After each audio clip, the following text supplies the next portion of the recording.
Yo, Greg Moore, Arizona Republic, AZ Central Sports, Jeff Metcalf, Michelle Garner.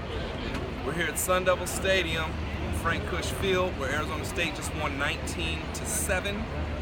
It's an ugly win. They say there's no such thing as an ugly win. This was an ugly win. I've got thoughts on it, but let's start with the thing that went well. Let's start with the defense. Jeff, what did you see? Well, 55 minutes of pretty good defense that, they couldn't finish the game and get a shutout for the second straight week. So there's some frustration over that. But I think there was, another solid defensive effort, probably some progress from week 1 to week 2. And the one thing that we talked to Danny Gonzalez about a lot was just the comfort level he has with having to carry this team on the defensive side of the ball. And he said that's the way the world is right now. He's okay playing games like that. And I think whether this was an FCS team or an FBS team, that's what's going to have to happen in the near future here for ASU. So it doesn't matter so much with Sac State or Michigan State. Those are the kind of games that ASU has to play right now until they get more proficient on offense. Now let's talk about the offense a little bit. There wasn't a whole lot. I think the score was 3-0 at halftime.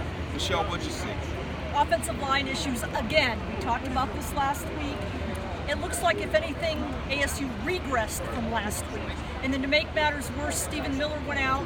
Temporarily, he did come back with an injury, so he came back. That's a good thing. Jarrett Bell went out.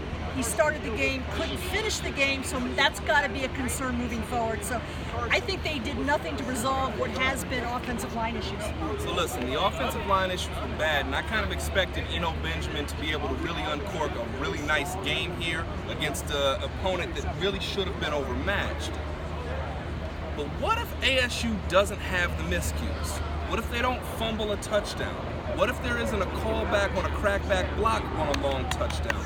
What if ASU catches the ball on third down and doesn't put it on the ground? I think we're looking at a different ball game. I think Coach Herm said early in the season, you've got to do everything right around a rookie quarterback, and that didn't happen, and you ended up in a closer game than what you would have thought. Okay, let's close it out with a little bit of Michigan State preview. Jeff, what are you looking forward to for next week? What do you have your eyes on? Well, we all remember the Michigan State game from last year. It looked a lot like this game, yes, to be honest with you. Now it's on the road. Michigan State's a better team. They're obviously going to have revenge on their mind. I think it's going to be a tough game for ASU, to be honest with you, because I just don't think that they remind me a little of where Michigan State was on offense last year.